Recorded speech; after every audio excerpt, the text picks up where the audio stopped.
অনেকে বলে বাঙালির নাকি 3 হাত, একটা ডান হাত, একটা বাম হাত, আর একটা নাকি অজুহাত। এই অজুহাত দিয়ে আপনি হজ থেকে বিরত থাকতে পারবেন না।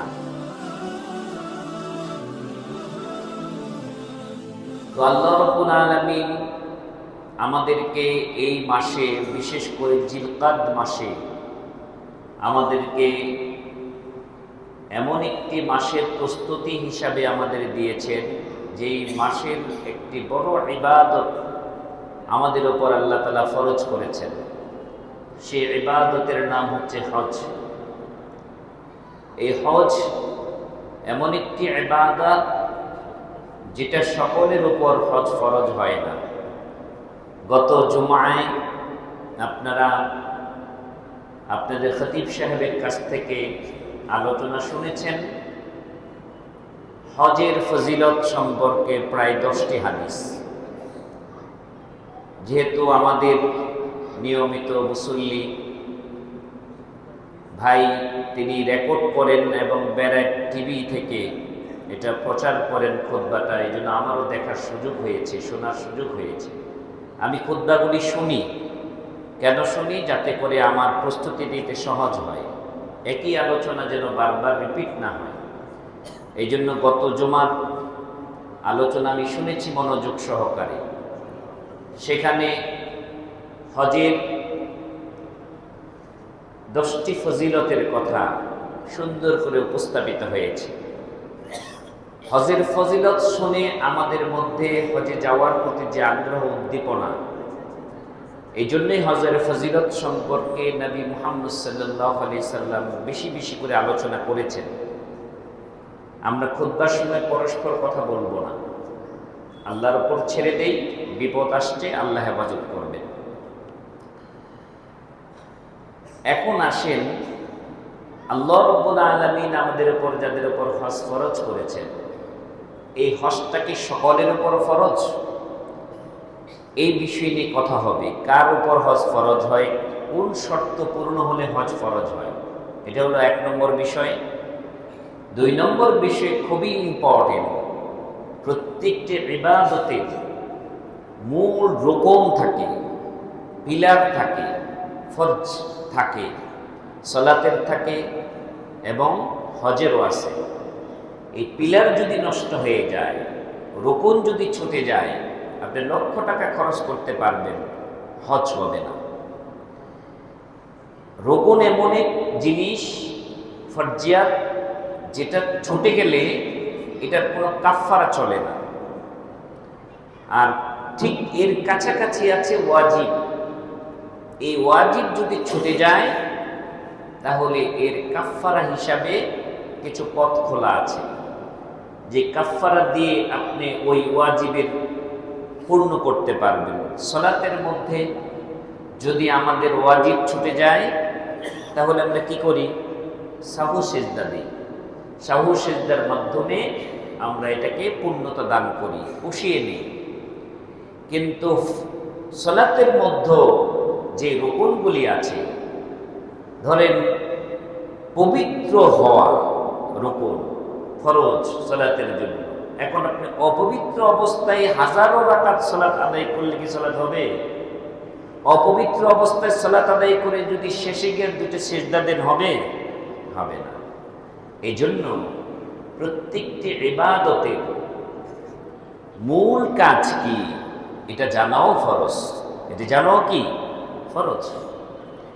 এই জন্য আজকে আমি চিন্তা করেছি যে 2টা দিক আলোচনা করব।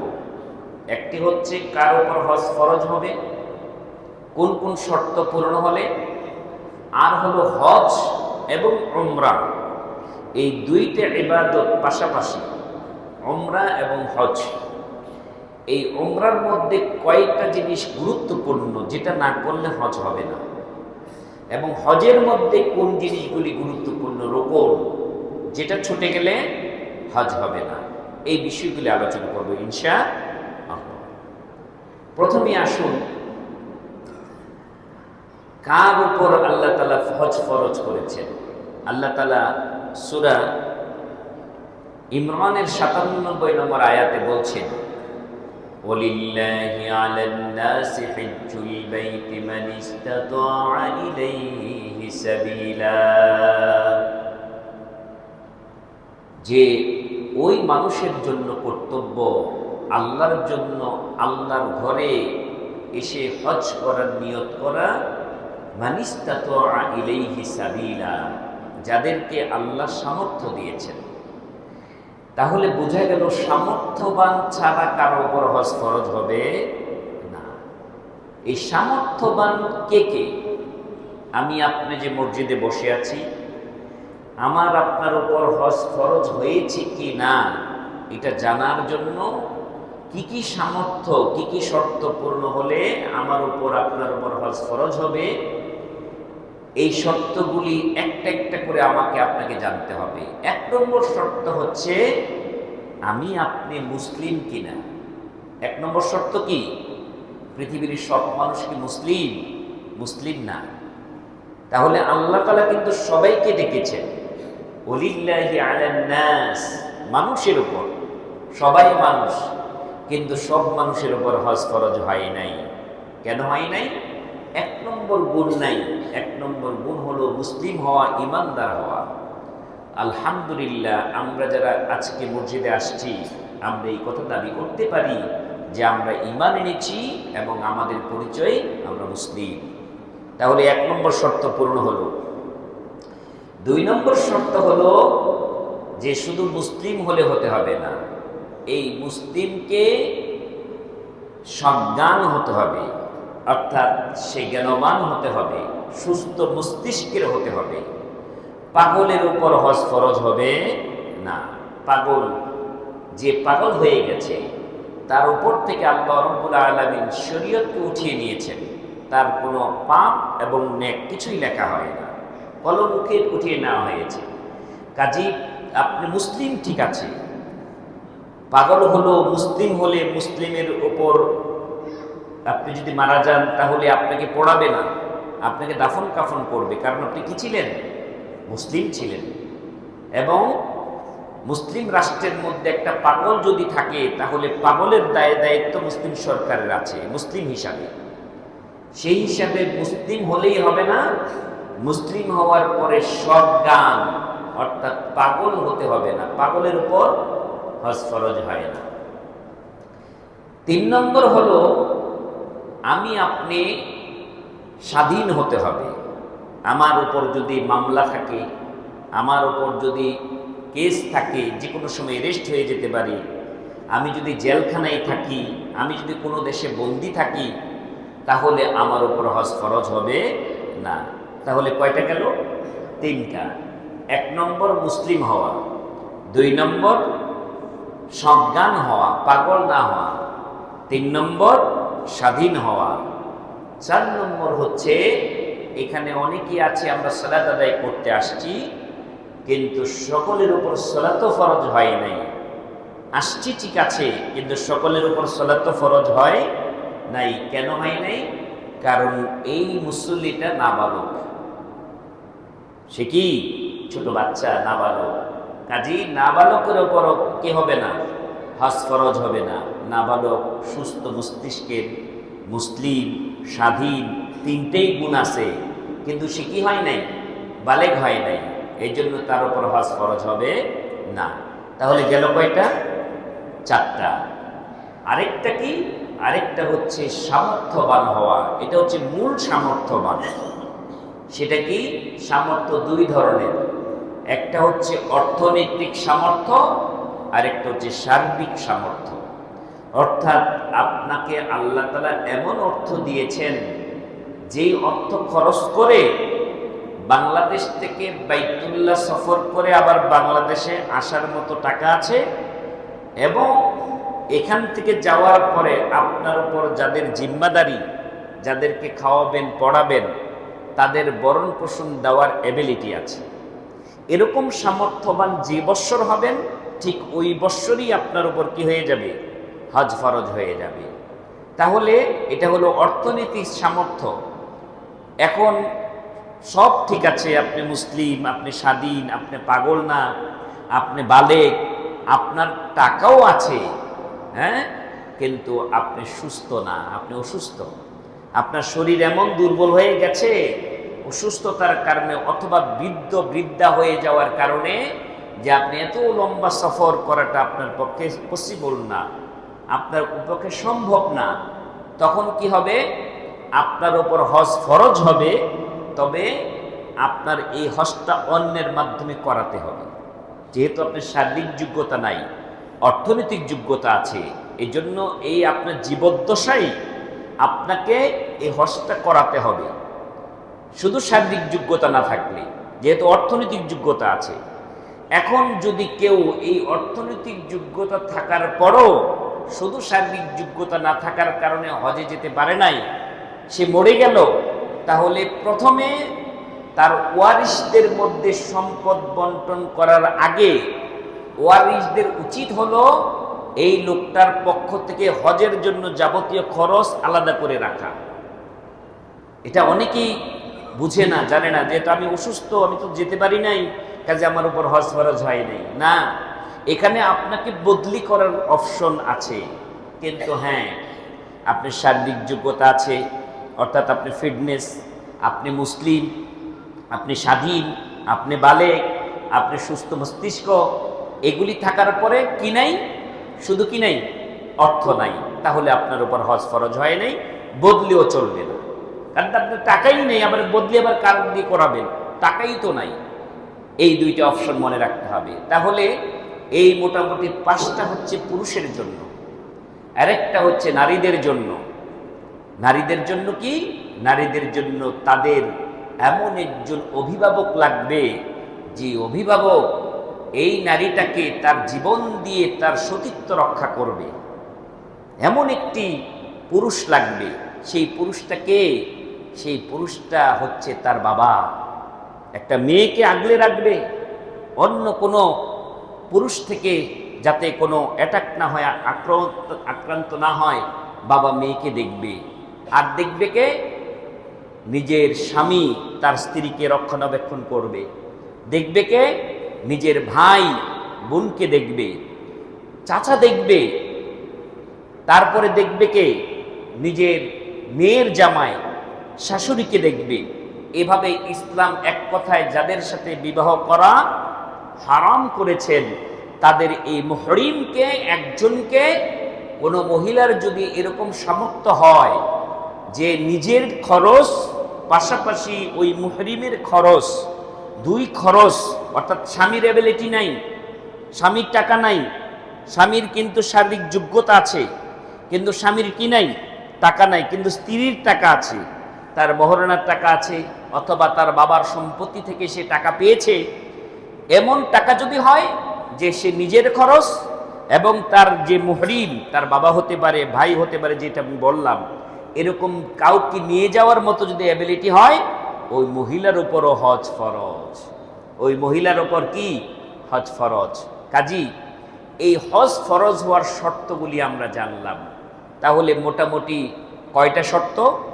প্রায় 6টা শর্ত। এটা আপনারা জেনে নেবেন।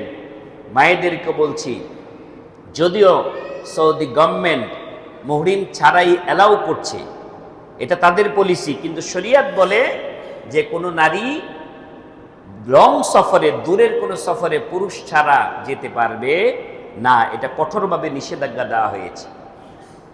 এরপরে আসেন যে এই শর্তগুলি যদি আপনার উপর হয়ে যায়, তাহলে কতবার হজ করবেন, কতবার ফরজ হবে? যেই বৎসর আপনার এই শর্তগুলি পূরণ হয়ে গেল, ওই বৎসরই আপনাকে হজ করতে হবে। সেখানে অন্য কোনো অজুহাত চলবে না। আমরা তো বাঙালি, অনেকে বলে বাঙালির নাকি 3 হাত, একটা ডান হাত, একটা বাম হাত, আর একটা নাকি অজুহাত। এই অজুহাত দিয়ে আপনি হজ থেকে বিরত থাকতে পারবেন না। তো বলবেন, হুজুর কিসের অজুহাত? আমার টাকা আছে, শরীর শক্তি আছে, আপনি যা যা বললেন সবই তো আছে, এই বছরই চলে যাব। কিন্তু আপনার মন বলছে না, যাইস না। তুমি তো এখনো বিয়েই করো নাই। তুমি কি করো নাই? তোমার টাকা হয়েছে, ব্যবসা করো। তুমি স্টুডেন্ট মানুষ, টাকা কামাই ফেলেছো, চাকরি করো, ব্যবসা করো। তুমি যুবক মানুষ, বিয়েই তো করো নাই। আগে বিয়ে করা ফরজ, তারপরে হজ করা। এটা কার অজুহাত? এটা আপনার অজুহাত।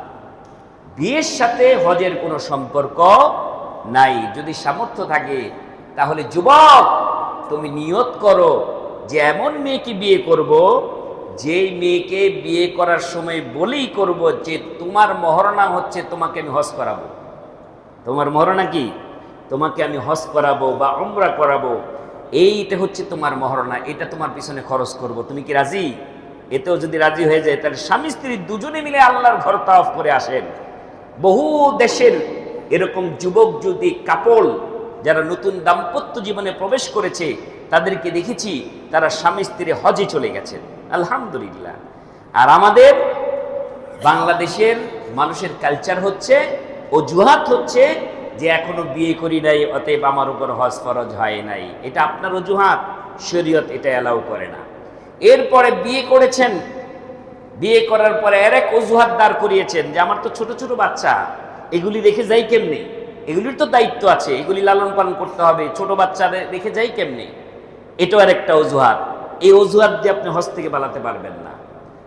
আবার কি, এই ছোট ছোট বাচ্চা বড় করতে করতে বড় হয়ে গেছে, ছেলে বিয়ের উপযুক্ত, মেয়ের বিয়ের উপযুক্ত, আপনিও হজের উপযুক্ত। এখন কোনটা করবেন? এখন আপনি অজুহাত দাঁড় করিয়েছেন, না এখন হজ করা যাবে না, এখন বড় হজ হচ্ছে ছেলেকে বিয়ে করানো, মেয়েকে বিয়ে দেওয়া। না, এটাও কোনো অজুহাত না।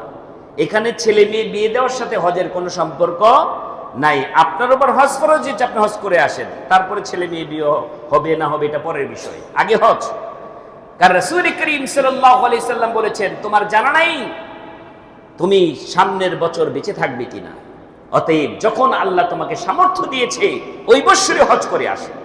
কারণ হজ করে যদি মারা যাও, না করে যদি মারা যাও, সামর্থ্য থাকার পরও তুমি ইহুদি বা খ্রিস্টান হয়ে মারা গেলে কিনা এটা আমি নবী জানি না।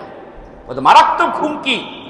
ওমর রাদিয়াল্লাহু তাআলা আনহু তিনি যখন অর্ধজাহানের শাসক, তিনি বলতেন আমার মন চায় আমার যতগুলি স্টেট আছে প্রত্যেকটা স্টেটের মধ্যে আমি লোক নিয়োগ করে দেই শুধু এই কাজের জন্য যে প্রত্যেকটা এলাকায় এলাকায় তল্লাশি চালাবে কার ওপর হজ ফরজ হয়েছে। ওই লোকটা হজ করে নাই, অজুহাত দাঁড় করিয়েছে, হজ করে নাই, এখনো হজে যায় নাই, তাকে আমি তার উপর জিজিয়া কর আরোপ করে দিব। জিজিয়া কর মানি, জিজিয়া কর কোনো মুসলমানের উপর আরোপিত হয় না। কোনো মুসলিম রাষ্ট্রে যদি ইহুদি খ্রিস্টান তারা যদি বসবাস করে, পৌতলিক যদি বসবাস, কাফের বসবাস করে, তাদের উপর একটা জিজিয়া কর ইসলামী সরকার আরোপ করে, তাদের মুসলিম হিসেবে গণ্য হয় না, কিন্তু তার রাষ্ট্রের সমস্ত এই জিজিয়া করের মাধ্যমে সুযোগ সুবিধা ভোগ করবে। তা ওমর বলছেন যে আমার মন চায় এই স্টেটগুলিতে আমি লোকগুলি পাঠাই, তদন্ত করে যারা প্রমাণিত হবে হজের সামর্থ্য হওয়ার পরও, শর্ত পূরণ হওয়ার পরও যারা হজ করে নাই ইচ্ছে করে, তাদের উপর এই জিজিয়া কর মানে তাদেরকে তিনি মুসলিমই মনে করতেন না। তাহলে বোঝা যাচ্ছে যেই বৎসর হজের উপর আপনার উপযুক্ত হবেন ওই বৎসরে হজ করতে হবে। আর এই হজের জন্য আপনাকে সামর্থ্য আপনি নিজে হন নাই, আল্লাহ সামর্থ্য করেছে, আল্লাহ দিয়েছেন। এই অর্থ, এই স্বাস্থ্য, এই সম্পদ কে দিয়েছেন?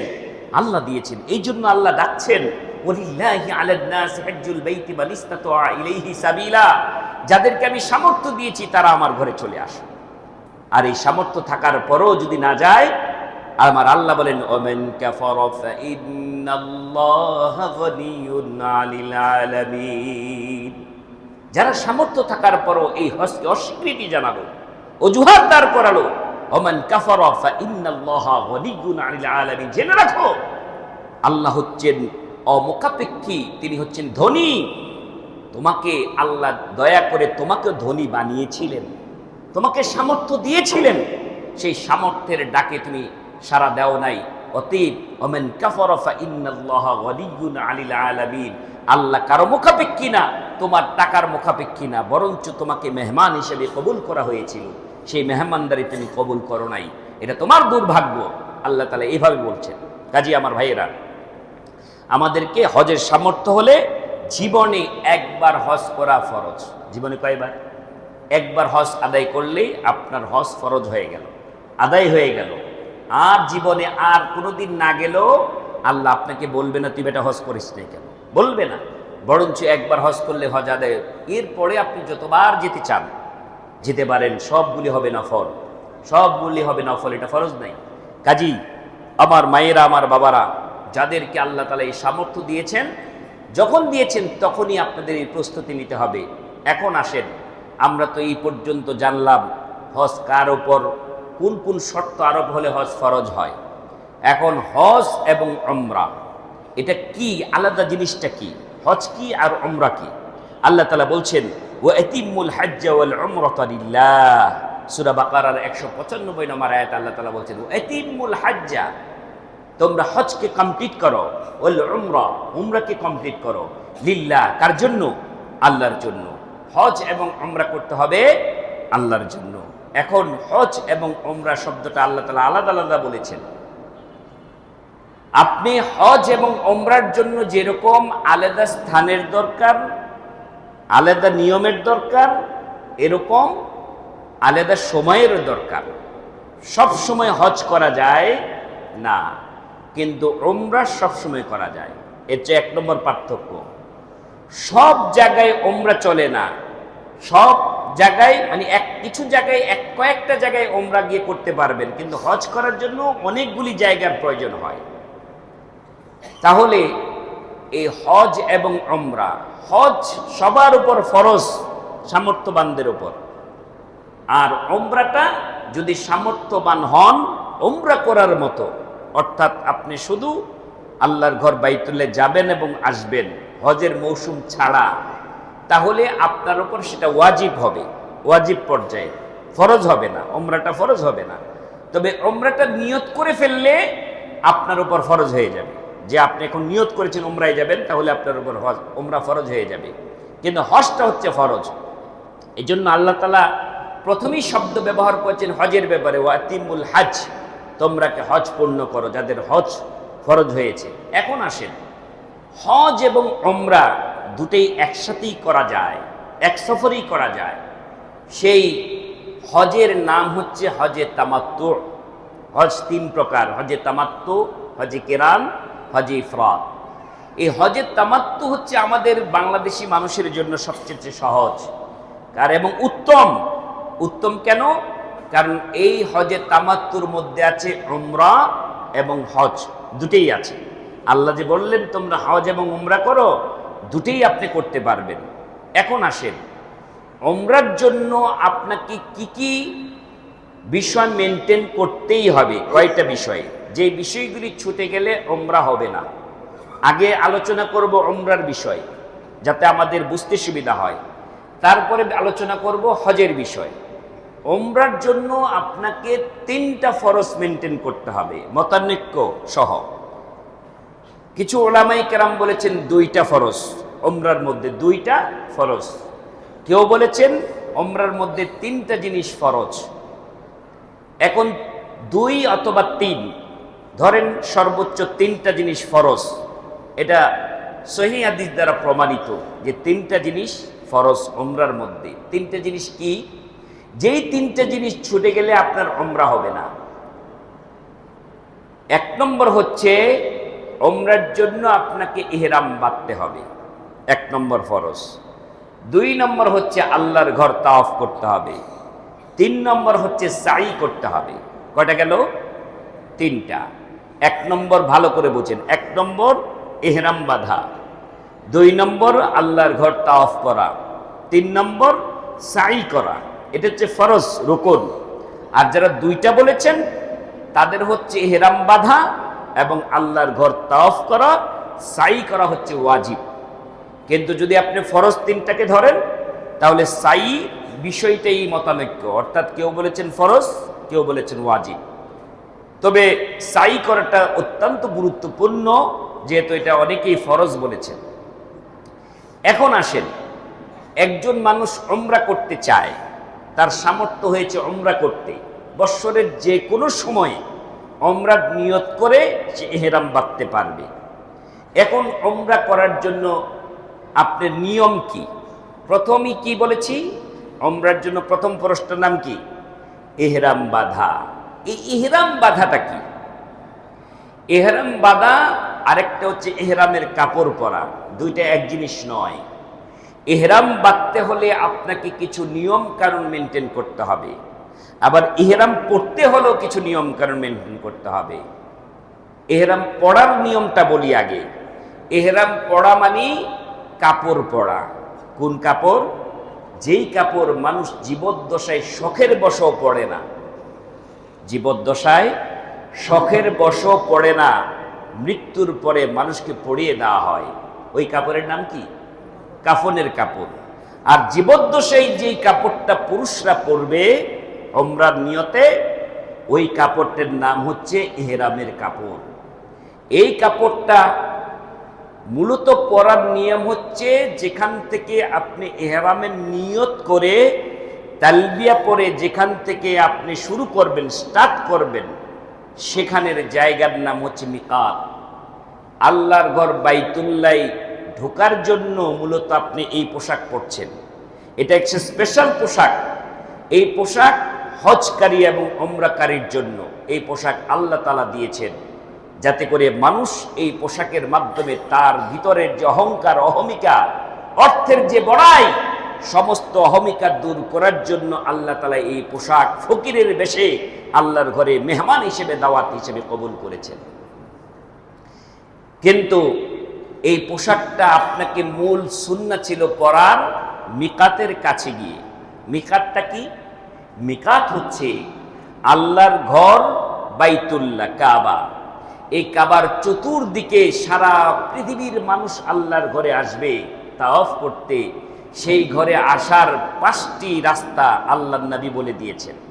এই ঘরে আসার গেট, 5টি ঢোকার গেট, যাকে মিকাত বলে, ওই গেটের আগেই আপনাকে ইহরাম বাঁধতে হবে।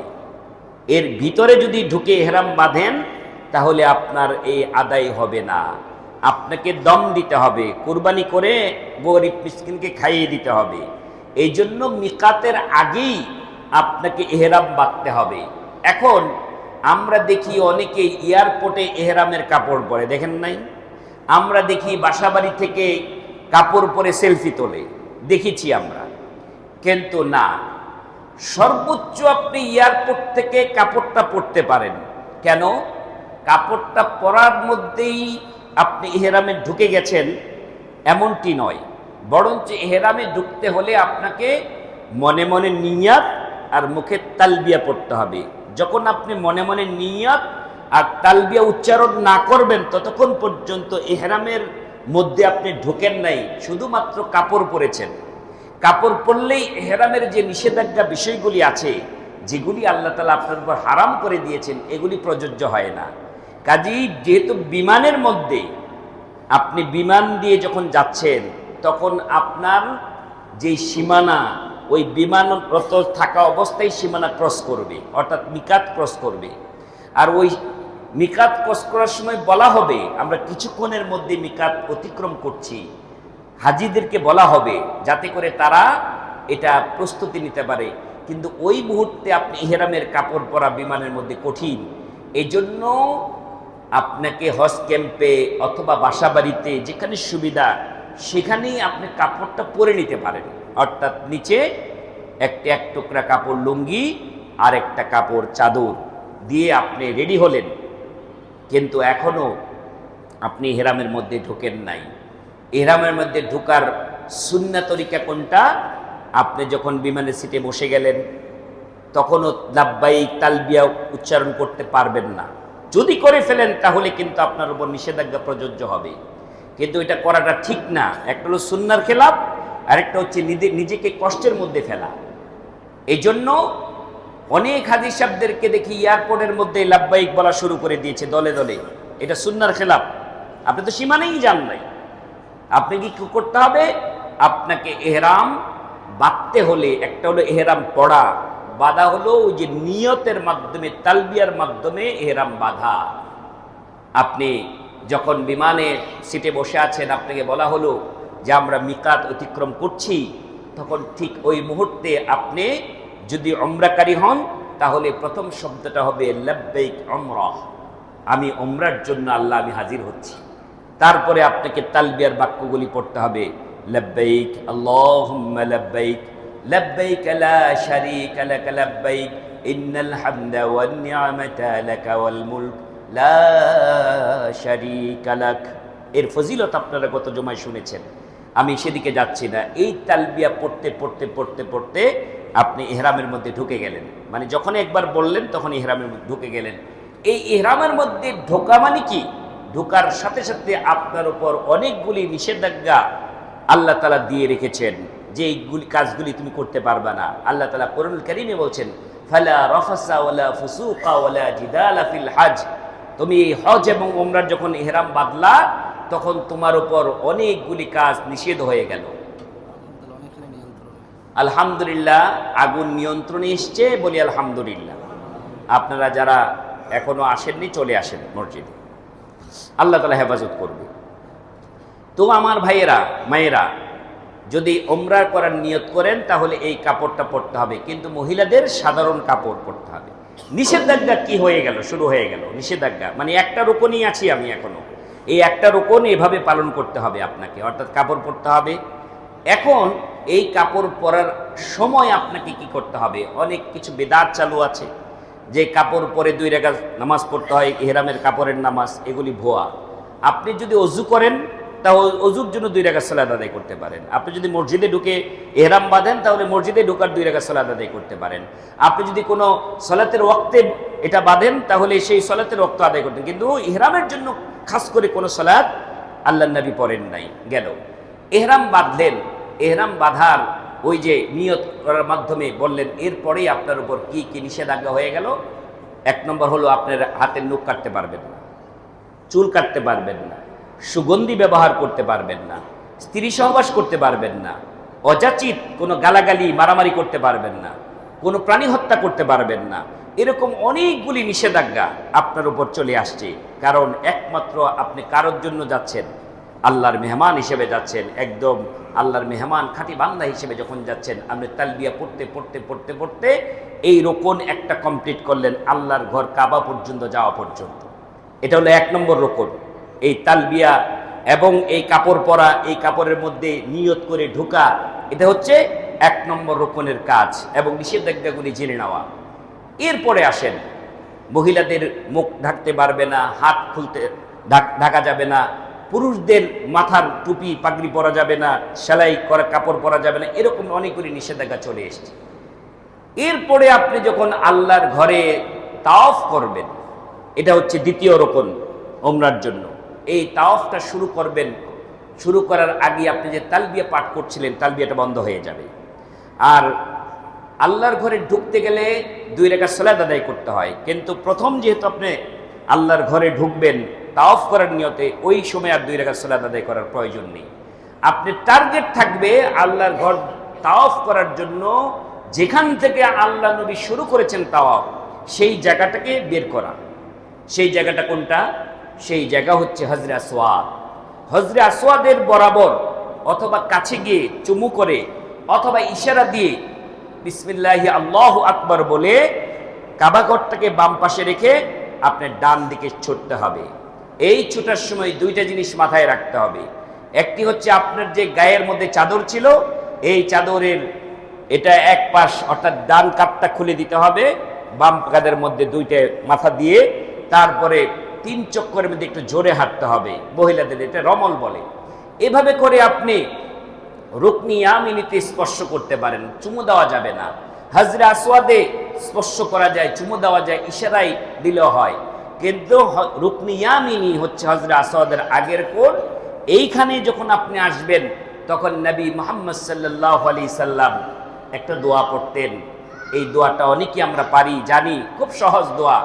পড়তে হবে, রব্বানা আতিনা ফিদ দুনিয়া হাসানাতাও ওয়া ফিল আখিরাতি হাসানাতাও ওয়া কিনা আযাবান নার।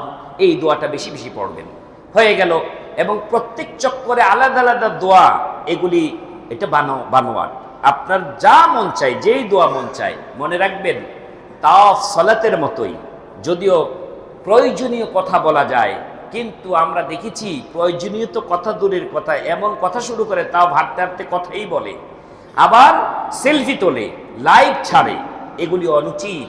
আল্লাহর ঘরের সামনে আপনাকে একদম আল্লাহর নৈকট্যবান বান্দাদের অন্তর্ভুক্ত হয়ে ভয়ের সাথে আপনাকে তাওয়াফ করতে হবে, ইখলাসের সাথে। এখানে যেন লোক দেখানো না থাকে।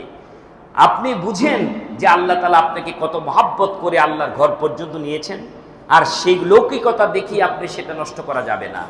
আর এইভাবে 7টা তাওয়াফ করতে হবে। এই 7টা তাওয়াফ করলে আপনার দ্বিতীয় ফরজ কমপ্লিট হয়ে গেল। তাহলে উমরার জন্য কয়টা ফরজ? 3টা ফরজ বলেছি, 3টা রকম। এখন যদি কেউ ইহরাম না বেঁধেই তাওয়াফ করে তাহলে তার উমরা হবে? হবে না। কোটি টাকা দিলেও হবে না, কারণ সে প্রথম রকমই হয় নাই, মানে সে ইহরাম বাঁধে নাই। এখন ইহরাম বাঁধলেন, তাওয়াফ করলো না, তার হবে? হবে না। তাহলে এই 2টা জিনিস কমপ্লিট হয়ে গেল। তাহলে 2টা জিনিস আমরা মোটামুটি জানলাম। এরপরে 2 রাকাত সালাত, ওয়াত্তাখিযু মিন মাকাম ইব্রাহিম মুসাল্লা। আল্লাহ তাআলা বললেন, আমার নবী ইব্রাহিম ইসমাইল যে ঘর বানিয়েছে, বানানোর সময় যে পাথরটা ব্যবহার করেছে, এই পাথরটা এখনো আমি রেখে দিয়েছি একটা নিদর্শন হিসাবে। ওই পাথরের কাছে তোমরা 2 রাকাত সালাত আদায় করো। নবী মুহাম্মদ সাল্লাল্লাহু আলাইহি সাল্লাম 2 রাকাত সালাত আদায় করেন সুন্নাহ। সেই প্রথম রাকাতে সূরা কাফিরুন, শেষে সূরা ইখলাস পড়ে 2 রাকাত সালাত কমপ্লিট করে একদম পাথরের কাছেই দাঁড়াতে হবে, তাওয়াফকারীদের জন্য অসুবিধা না হয়, আপনি দূরে পড়লো হয়ে যাবে। এরপরে জমজমের পানি যদি আপনি পান করতে চান, সুন্নাহ হিসেবে পান করলেন। এরপরে তৃতীয় যে রুকুন, সেই রুকুনটা কি? সাই করা। অর্থাৎ 2টা পাহাড়, একটা পাহাড়ের নাম হচ্ছে সাফা, আর একটার নাম কি? মারওয়া। আল্লাহ তাআলা বলেন, ইন্নাস সাফা ওয়াল মারওয়াতা মিন শাআইরিল্লাহ। সাফা এবং মারওয়া আল্লাহ পাকের একটা বড় নিদর্শন। এই নিদর্শনটা আল্লাহ তাআলা কিয়ামত পর্যন্ত জারি রাখবেন।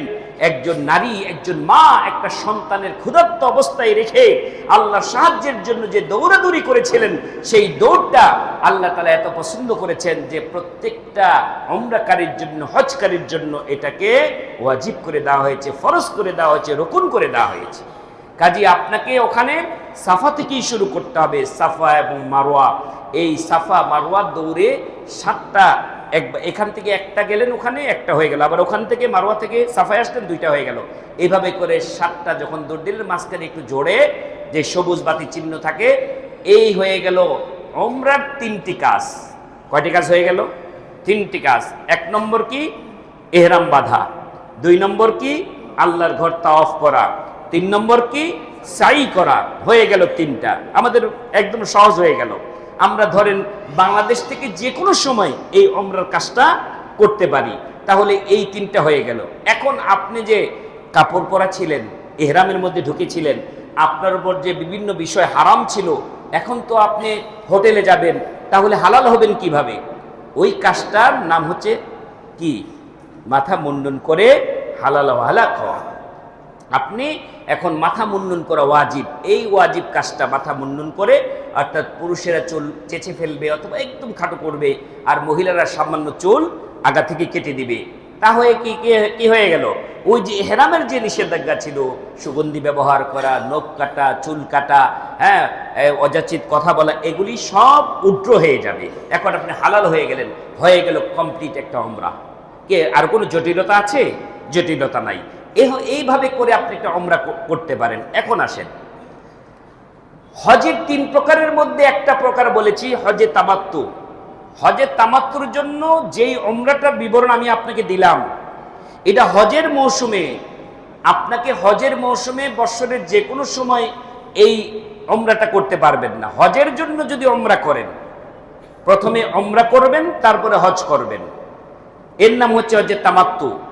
তাহলে এই উমরাটার এই নিয়মেই এই উমরাটা আগে করতে হবে আপনাকে। অর্থাৎ শাওয়াল মাস থেকে শুরু হবে হজের সফর। শাওয়াল, জিলকাদ, জিলহাজের 10 তারিখ পর্যন্ত, ফজর পর্যন্ত এটা চলবে। এই সফরের মধ্যে আপনাকে হজের নিয়তে এবং উমরার নিয়তে আপনাকে আল্লাহর ঘরে ঢুকতে হবে। এরপরে ধরেন আপনি এই বছর যারা হজে তামাত্তু করতে গিয়েছেন, তাদের জন্য যেই উমরার বিবরণ আমি দিলাম, এটা প্রথমে করে নিতে হবে। তাহলে কি হয়ে গেল? হজের প্রথম পার্ট শেষ হয়ে গেল, উমরা করে ফেললো। এখন দ্বিতীয় পার্ট কি? দ্বিতীয় পার্ট হবে 8 তারিখ থেকে শুরু। নতুন করে আবার এহরাম বাঁধতে হবে। কোত্থেকে? ওখানে আর মিকাত নাই। হজের জন্য যে এহরাম বাঁধবেন, যেরকম ওমরার জন্য আপনাকে মিকাত ফলো করতে হয়েছে, যেহেতু আপনি মক্কায় ঢুকে পড়েছেন, এই জন্য আপনার মিকাতের এখন আর প্রয়োজন নেই। এখন হজের জন্য আপনি যেই বাসায় থাকেন, যে হোটেলে আছেন, ওখান থেকে এহরাম বাঁধবেন। এটা কিসের নিয়ত করবেন? এহরাম বাঁধার সময় বলবেন লাব্বাইক হজ্জাতান, হজের নিয়ত করবেন। আমি হজ করার জন্য এহরাম বাঁধলাম 8 তারিখ। 8 তারিখে এখন আসেন, এই হজের জন্য মূল কাজ কয়টি? যেই কাজ ছুটে গেলে হজ হবে না। আমি বলেছি আজকে, ওই যে বললাম যে ওমরা এবং হজের মূল কাজগুলির কথা বলবো। মূল কাজ, হজের জন্য মূল কাজ হলো 4টা। কয়টা? 4টা। সিরিয়াল মতো যদি বলি, যেই কাজগুলি আপনাকে সিরিয়াল মতো করতে হবে, 1 নম্বর হচ্ছে ইহরাম বাঁধা, এটা কি জন্য? হজের জন্য। 2 নম্বর হচ্ছে আপনাকে আরাফার ময়দানে অবস্থান করতে হবে। তাহলে কয়টা হলো? 2টা। 3 নম্বর হচ্ছে 10 থেকে 12 তারিখের মধ্যে আল্লাহর ঘর বাইতুল্লাহ তাওয়াফ করতে হবে। কয়টা হলো? 3টা। আরেকটা কি? আরেকটা হলো ওই তাওয়াফের সময় সাই করতে হবে। তাহলে কয়টা হলো? এই 4টা। এই 4টা কাজ যদি একটা ছুটে যায়, ধরেন আপনি তাওয়াফ করলেন, সাই করেন নাই, তাহলে হজ হবে না। আপনি আরাফার মাঠে গেলেন, কিন্তু আপনি তাওয়াফ করতে যান নাই, হজ হবে না। আপনি আরাফার মাঠে গেছেন, আপনি তাওয়াফ করেছেন, আপনি সাই করেছেন, কিন্তু ইহরাম পরেন নাই, ইহরামে ঢুকেন নাই, তাহলে হজ হবে না। তাহলে 4টার যে কোনো একটা ছুটে গেলে কোনো কাফারা চলবে না। তাহলে কত বড় ইম্পর্টেন্ট! আমাকে 4টা বিষয় মাথায় রাখতেই হবে হজের জন্য। একটা কি? ইহরাম বাঁধা। 2 নম্বর কি? 9 তারিখ আরাফার ময়দানে অবস্থান করা। 10 তারিখ থেকে 12 তারিখ পর্যন্ত এই সময়ের ভিতরে আল্লাহর ঘর বাইতুল্লাহ ফরজ তাওয়াফ, যেটা ফরজ তাওয়াফ, সেই ফরজ তাওয়াফটা জিয়ারা বলে, সেই ফরজ তাওয়াফটা সাই সহ করা। যদি আগে প্রথমে এই সাইটা করে ফেলে কেউ, তাহলে ওনাকে আর সেই সাইটা করতে হবে না। অর্থাৎ প্রথম যখন এহরাম বেঁধে মক্কায় ঢুকেছিল, যদি এটা তাওয়াফে কুদুম বলে, মানে ওই প্রথম তাওয়াফে যখন আপনি প্রথম কিরান হাজি বা ইফরাত হাজি যখন প্রথম তাওয়াফ করে, সেই তাওয়াফে যদি আপনি ওই সাইটা করে ফেলেন, দ্বিতীয়বার আর সাই করতে হবে না। কিন্তু সাই করাটা ওয়াজিব, মানে ফরজ পর্যায়ে আছে। এখন আসে, তাহলে 8 তারিখে আমরা যারা হজ করতে যাবেন, তারা 8 তারিখে কি করবেন? 8 তারিখে বাসা থেকে এহরাম বাঁধবেন। এহরাম বাঁধার যে নিয়মগুলি বলেছি, ঠিক ওই নিয়মে লাব্বাইক বাইক এটা বলতে বলতে আপনি মিনায় চলে যাবেন। এখন আসেন, আগে ওমরার জন্য শুধু একটা জায়গা ছিল, আল্লাহর ঘর বাইতুল্লাহ। এখন কিন্তু হজের জন্য এক জায়গা না, হজের জন্য আপনাকে মিনিমাম আরো 4টা জায়গায়, আল্লাহর ঘর ছাড়াও আরো 4টা জায়গায় যেতে হবে। একটা জায়গার নাম মিনা, একটা জায়গার নাম আরাফা, আরেকটা জায়গার নাম মুজদালিফা, আরেকটা জায়গার নাম হচ্ছে জামারার। তাহলে কয়টা হলো?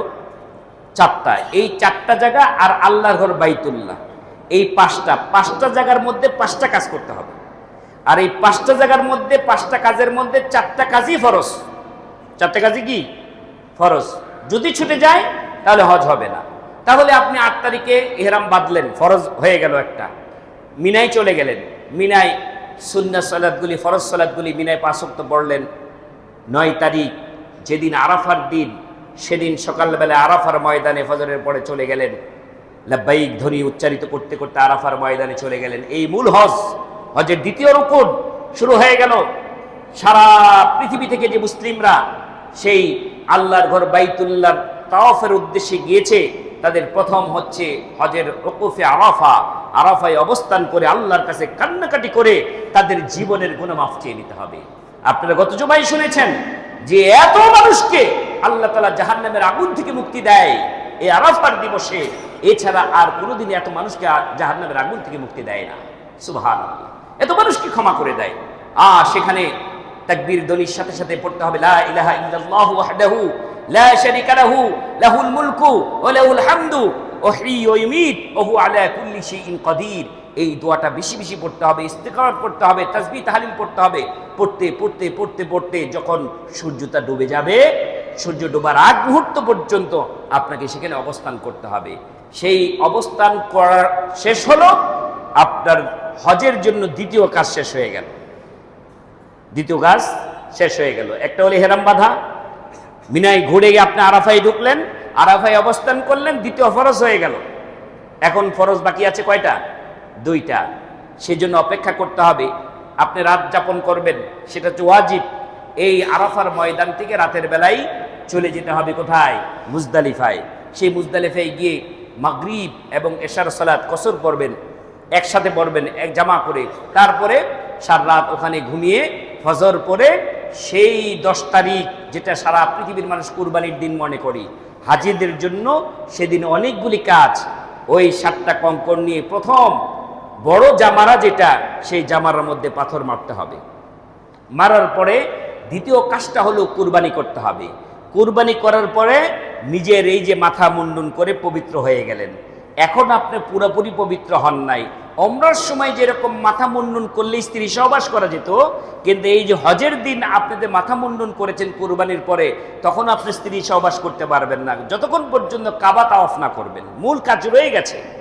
এই জন্য আপনি স্বাভাবিক পোশাক পরতে পারবেন, আতর গোলাপ লাগাতে পারবেন, তখন চলে যাবেন আল্লাহর ঘর বাইতুল্লাহ কাবায় গিয়ে। আপনাকে 10 তারিখ হোক 11 তারিখ হোক, আপনি সুবিধা মতো, যদি নারী পুরুষ 10 তারিখে করাটা হচ্ছে বেটার, উত্তম।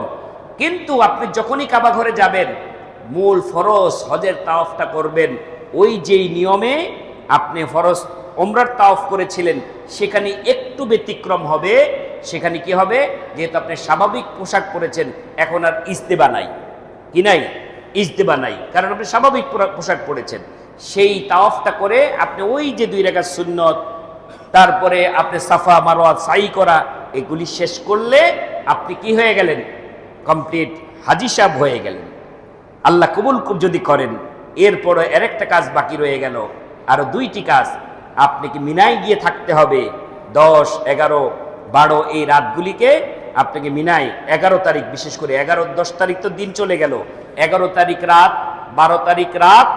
যদি 12 তারিখ রাত থেকে চলে আসতে চান, তাহলে চলে আসতে পারেন। মক্কায় আসতে হবে। মক্কায় এসে আপনি যেদিন বাংলাদেশে চলে আসতে চান, সেই কাজটার নাম হচ্ছে বিদায়ী তাওয়াফ। এই যে 3 দিন মিনায় থাকবেন, কাজটা কি? আরো একটা কাজ আছে যেটা ওয়াজিব। সেটা কি? প্রথম 10 তারিখে 7টা কঙ্কর মেরেছিলেন একটা জামারায়, আরো বাকি আছে কয় জামারা?